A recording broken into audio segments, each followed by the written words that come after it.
Thank you for joining us for this episode of Shift Happens by Carwow. We are filming this from the Beijing Auto Show. I'm very excited to bring you news, updates, and some unique views from across the industry. I'm Sepi, Arani, and this is Shift Happens. For this episode, I'm very, very excited to be joined by a good friend that I met a good few years ago. I think we met in Shanghai. Shanghai Motor Show, yeah. The show obviously alternates between Beijing and Shanghai. But I knew of you for a good few years before that, right? I think most people in the industry at some point would have used one of your infographics, your data set, reshared some of your posts.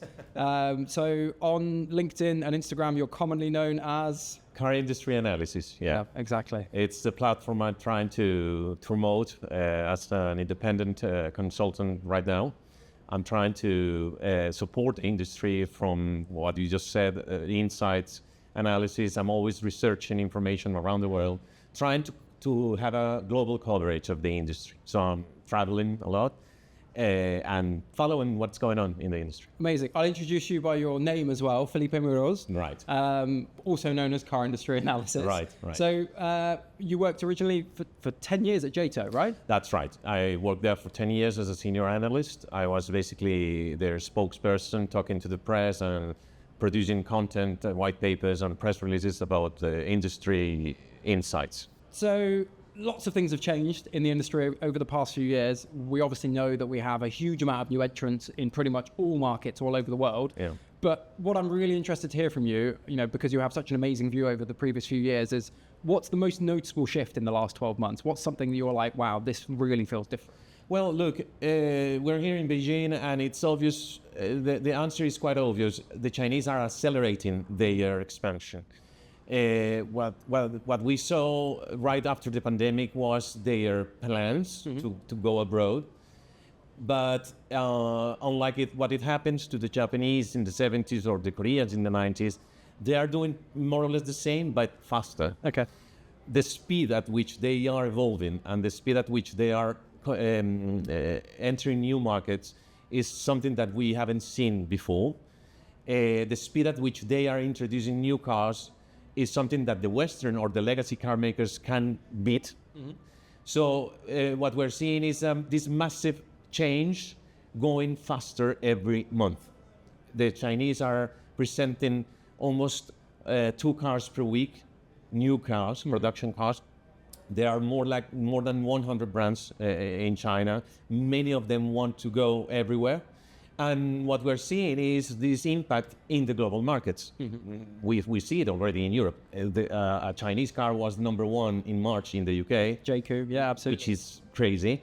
And this is happening in Europe, in Africa, in the Middle East, South America, Southeast Asia, everywhere except the US. But the US is, we know the reasons. They are banned. But if they could explore the American market, they could also grab an important piece of that market. I guess that sort of lockout of the US market has only accelerated the expansion into Europe and Africa as well. Of course, yes. I think it's really interesting. A lot of the work you presented was the sheer footprint that brands and groups like Chery already had over the last 10, 15 years. I think for many people, hearing about a brand for the first time is interesting. You almost think it's a new brand. But in reality, these brands have been exporting into the Middle East and Africa for 15, 20 years. Yes. Chery, for example, started to export its Tiggo SUV, I think in the early 2000s. So many people outside China already know many of these brands. Europe was, or is still their last market where they are becoming now more known. Yep.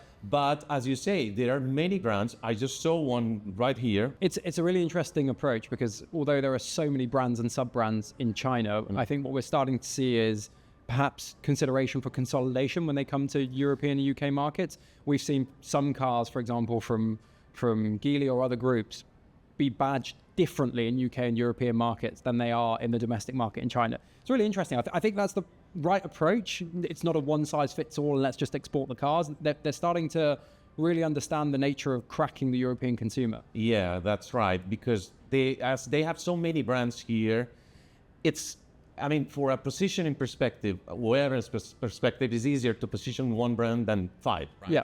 So that's we've seen, for example, models under certain brand here that is sold under another brand in Europe.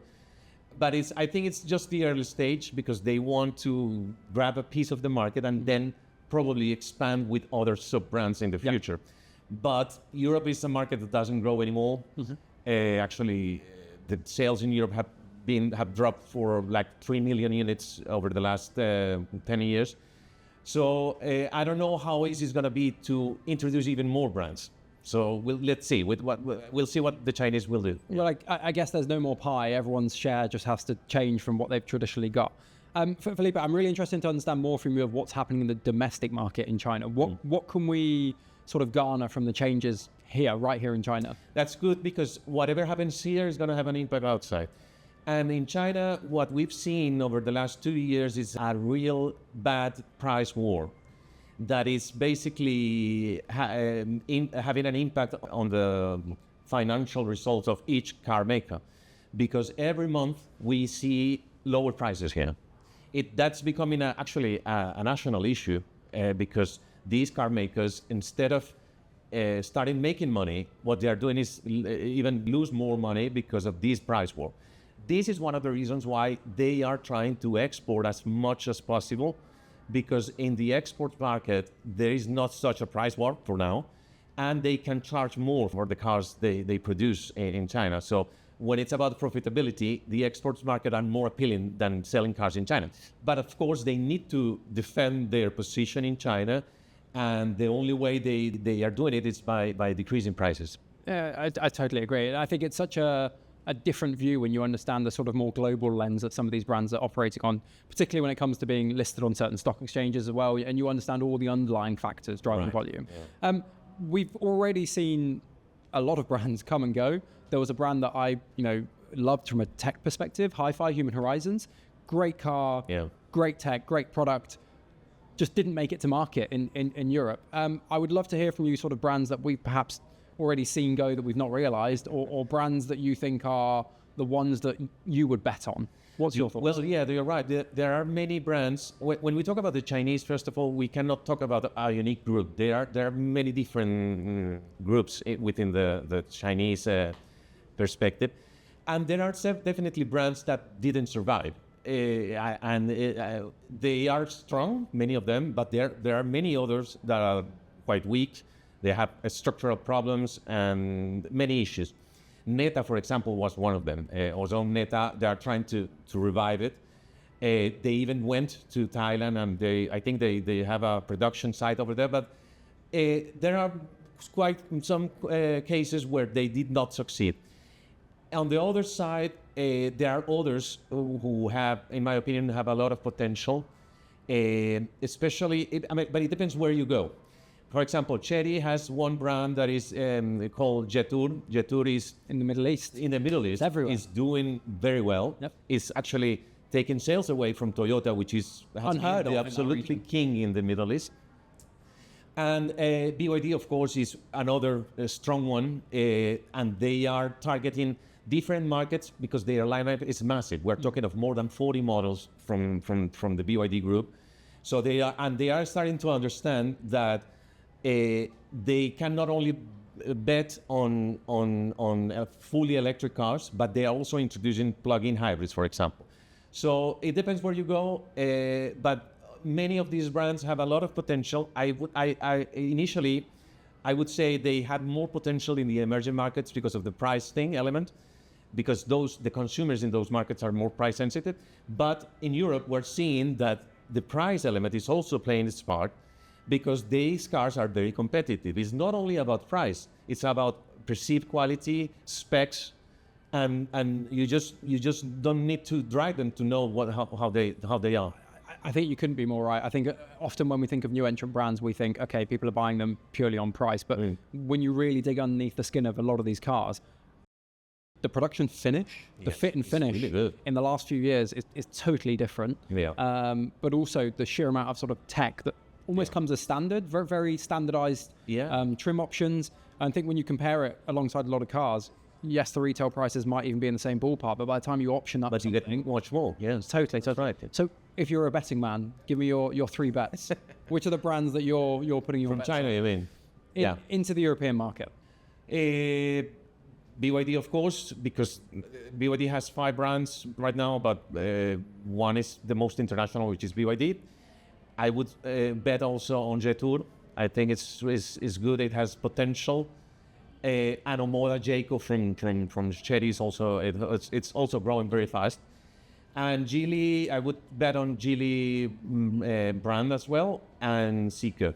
Even though some of those brands that I just mentioned are trying to target higher end segments, it's going to be more difficult because we're talking of Europe, where premium brands are quite well established and it's hard to compete against them. But you know, these guys are targeting all segments, all powertrains, all markets. I wouldn't even say that Ferrari is safe from the Chinese. It's interesting you say that. Ferrari, there is one brand that comes to life and consumers put next to it from a design perspective. What's your view on sort of Xiaomi? That seems to be the hot tech brand here in China. And I know they'll be hitting European shores very soon. Yeah. Personally, from a design perspective, I think they're beautiful cars, right? Yes, absolutely. And the price is really competitive and specs are amazing. Yes, but in my opinion, what they are doing is quite good because they are now focused on China only, because the demand in China is crazy. And the Xiaomi Y7 was one of the top selling cars. So now their focus is China, but sooner or later they will come, of course, to the rest of the world. Europe is one of them. I've heard they are. Yes.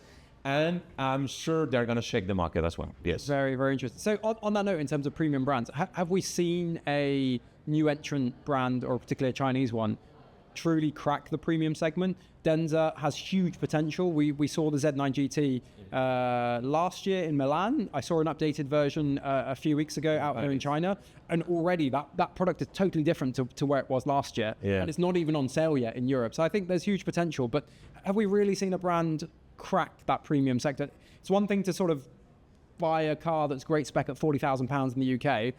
For me personally, it's a totally different emotional purchase at £80,000 plus. Of course. But yeah, well, so far we haven't seen this direct impact on sales of the traditional premium brands.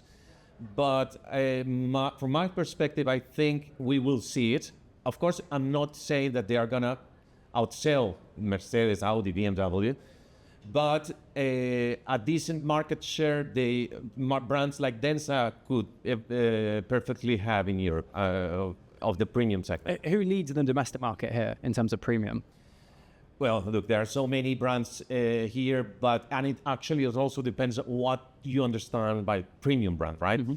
But if we're going to consider, for example, Xiaomi as a premium one, which could be, Xiaomi would be one of the leaders. But another one which is growing very fast is Xpeng. Xpeng is growing quite fast with high-end products as well. Neo is a bit farther away in terms of volumes, but they are also introducing many new cars, and they want to catch up against Xpeng, for example. But also Denza is growing fast. Zeekr, as I said. So yeah, it depends what you define by premium brands, but many of them are going fast. I think right now the one that dominates the ranking is Xiaomi. I think so, yeah. Yeah, makes sense. And the one with all the headlines in terms of pre-orders selling out in record time. Yes. So we spoke a lot about sort of retrospectively and what we can learn from data from the past. What's your sort of prediction over the next 12 to 24 months? We had a lot of talk about autonomous driving. That seems to have sort of died away a little bit. BYD, obviously, with their new fast charging standard, seems to be the big topic, total game changer. Yeah. What are the trends we're likely to see, and what are the sort of headlines the brands are fighting for? But you mean in Europe? Okay. Well, look, you said that the autonomous driving is part of the past, or that there's been a lot of talk about the autonomous driving, but that's the case in Europe. If it's a technology that you can drive right now in the US, Teslas, or here in China. Europe, of course, because of the regulation, this is taking longer. But what's going to happen in the next 2 years? Well, that we will, in my opinion, we'll see a 15-20% market share for the Chinese car brands in Europe. Last year it was around 12 or something like that.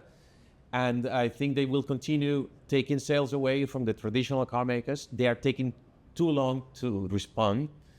Even though they are catching up in terms of technology, in terms of specs, especially for the electric cars, they still cannot beat them in terms of costs or our prices.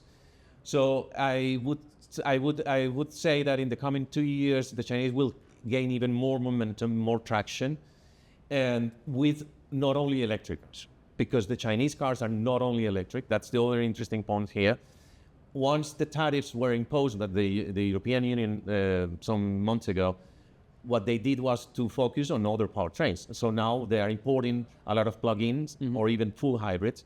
And now the next trendy powertrain is going to be the extended range. It's also a very interesting solution that could have also a place in Europe. So by extended range, you mean a small sort of petrol engine that goes into like a range extender that we've seen? Yes. It's interesting how much focus there is on branding their hybrid system. So BYD has the UDMI system, MotoGP Chery, they have super hybrid system, and they lead with these as almost, brands for their tech. Right. It sort of feels like we maybe had a bit of a false start with going from ICE, some FEVs, straight to EV, and consumers seem much more ready across the entirety of Europe to go for a FEV. It seems like crossing that chasm from ICE to EV for a lot of people still exists, and FEV sort of seems to fit that gap perfectly. Yes, and I think the industry, at least the car makers, they overestimated the demand for electric cars, at least in Europe, because what they are seeing in China, what we see in China, is that yes, electric cars are very popular because they are an essential part of the economy here. And I mean, the emergence of the Chinese car makers is because they are proposing new powertrains that the West took quite long to develop or to bring in a competitive way. But in Europe, it's different. It's taking longer than expected. The electric cars are still quite expensive, in my opinion. The Renault 5 is a great car, but it's very expensive compared to a petrol BE hatch. So the transition is taking longer, and that's why many people are now buying hybrids. Toyota is a good example of this. Toyota barely sells electric cars for now, but its focus has been on hybrids for the last 25 years, and it has paid off. Toyota is the number one in the world, is resisting the Chinese rivals. It's even increasing its sales. Last year, it's increased its sales because it's everywhere. It's a brand that is almost in every country in the world. Everybody knows Toyota, and it has a specific model for a specific market. So where is that growth for Toyota coming from? Well, most of the growth is coming from in the developed economies, hybrid vehicles. Okay. And actually, more than half of their sales, I would say a big part of their sales in Europe is hybrids. But also their strong presence in the emerging markets still with petrol engines. They are slowly introducing the hybrids. Actually, they already produced some hybrids in Brazil, for example. But they, in addition to that, they are also proposing cars for the markets. The Hilux, for example, is one of the top selling vehicles in the world, but it's not available neither in the US nor in Europe, or in Europe in very marginal numbers. Yep. So why? Because they are popular, because it's the reference vehicle for the people in Africa, in Latin America, and those countries. We never talk about those countries, but those countries together. The volume is huge. It's huge. It's 1/5 of the world sales, the vehicles of sales. So it's more or less like the size of Europe together. And I guess that's why a lot of the focus for like BYD, for example, they have a huge presence in South America and a really strong foothold. I guess that plays into the economies of scale elsewhere in the world because they have a sheer volume of cars going there. With groups like Chery being so heavy on exports, they're China's number one exporter over the last sort of 10, 15 years. Yeah. Has that changed with their focus being on Europe? You mean for Chery? Yeah. Well, no, it's still increasing. They are still increasing their presence everywhere. Europe is contributing to the growth because, as I said, they were present in Latin America and many other emerging markets for many years. Now they are new in Europe, and they are doing quite well. With Omoda and Jayco, this is helping their exports a lot. What's an opinion that you have from your very unique position that others might not share? I'd love to hear it. Well, look, every time I talk about the industry, when I go to speak in events, one of the conclusions is, look, yes, the Chinese are catching up. They are better in many things. But not everything is perfect for the Chinese, and not everything is bad for the traditional car makers. One thing, for example, is their understanding of the global markets. The Chinese are still learning. They are still in a learning phase. Many of them don't know anything about what's going on in other markets or the culture or whatever is going on in those markets. They are trying to catch up, but they are still behind in many things. And that's where I think the traditional car makers should be focused on. They've been making cars for more than a century, many of them. They know the consumers, they know the local markets, and this is what they should be using right now. They are not. They are not making use of this know-how they have, this knowledge they have of their local markets. It seems like they are just standing there looking how the Chinese are growing and catching up, and they're not doing nothing. Here in this motor show, I saw it 2 years ago when I came to the same motor show. You can tell how the Western car makers are basically doing nothing right now to catch up. They are just looking, saying, we didn't expect this to happen, what are we going to do? And even though some of them are catching up, for example, Volkswagen with the latest products in collaboration with Xpeng and SAIC, there is still, they are not appealing, they are not like an edge, grabbing the attention from the public. And it's weird to me to say this because these guys know how the industry works. But it seems that they've been doing one thing for 1 century and they cannot change their minds and open to new things, right? The electric car, instead of being an opportunity for these car makers, the traditional ones, it's becoming like their nightmare because it seems like they can only do cars in one way and they cannot do it in a different way. I guess policy shift has also been quite a painful position from them. Obviously, we have the ZEV mandate in the UK, which makes traditionally running a huge national sales company or a factory is challenging at the best of times. To now operate this extra dimension of if I get my mix wrong, I actually pay a penalty rather than years ago it was conquest by any means necessary. It is now harder than ever before for manufacturers to drive growth. And I think for a lot of manufacturers, just to even stay stable. We've seen a huge amount of change. But ultimately, is this better for the consumer? You mean the rules and the regulation? More the effect it has on the market. Look, and that's the other controversial point I have regarding regulation. It's too much. In Europe, the regulation is killing the industry. And you see it, the speed at which these guys here grow and expand is because they have an active government which is not putting limits, but it's enabling them to grow. That's not what's going on in Europe. In Europe, it's the opposite. Everything is more complicated, everything is more complex, there's more bureaucracy, the processes are taking longer. And that's why, for example, the autonomous driving technology is still not available in Europe. So if the European regulators, and this include, even if the UK doesn't make part of the EU, you also have your own rules there.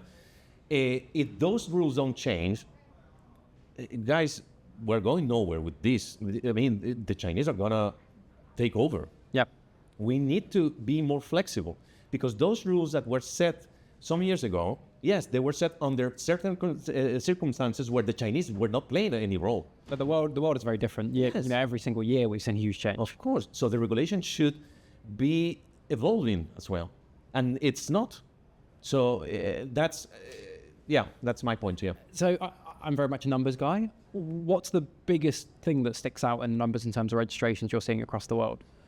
Okay, so Jayco's position was a surprise. In the UK, a brand that has been there for 3 or 4 years is crazy to see that. In markets like Colombia, for example, where I'm from, Tesla just was the top selling brand. It was just introduced there and everybody's crazy about Tesla. before Tesla was the Chinese. So everything is changing so fast because on one side we have the Chinese, but on the other side, Tesla is trying to expand also its sources of growth. So you're saying, you can have entrants coming into the market from China, but other brands can also still come back and take share. Right. Yes, but with something different. Tesla is growing fast because its position as an electric car, reference as an electric car. So once the Tesla hit the Colombian market, everybody wanted a Tesla. But it is because they are offering something different, different from the rest. So the fact that also in the Middle East, brands like Jetour are challenging the Land Cruiser. The Land Cruiser has been the absolute king of the region. Is crazy because Toyota has a name, a history in the Middle East, and suddenly these new entries, these new brands are challenging them. That's also interesting. And also, of course, the other shocking fact is how fast the market share for the Western car makers is dropping here in China. 4 years ago, they had 65% of market share. The brands, non-Chinese brands, right? Now it's 35%. So if you keep losing that market share in the biggest market in the world, you're in problems because a big part of your revenue is coming from a place where people don't want to buy you anymore. Western car brands are becoming old-fashioned here in China. And I suppose that revenue is critical for growth, investment in R&D into new products. Yeah, sort of the flywheel working in the reverse effect. Right. Yeah. Felipe, thank you so much. A very short notice ask as well, but I massively appreciate it. Pleasure. Lovely to see you again. Thank you for joining us. Me here. Thank you for joining us on Shift Happens, and you can follow Felipe on Car Industry Analysis on Instagram.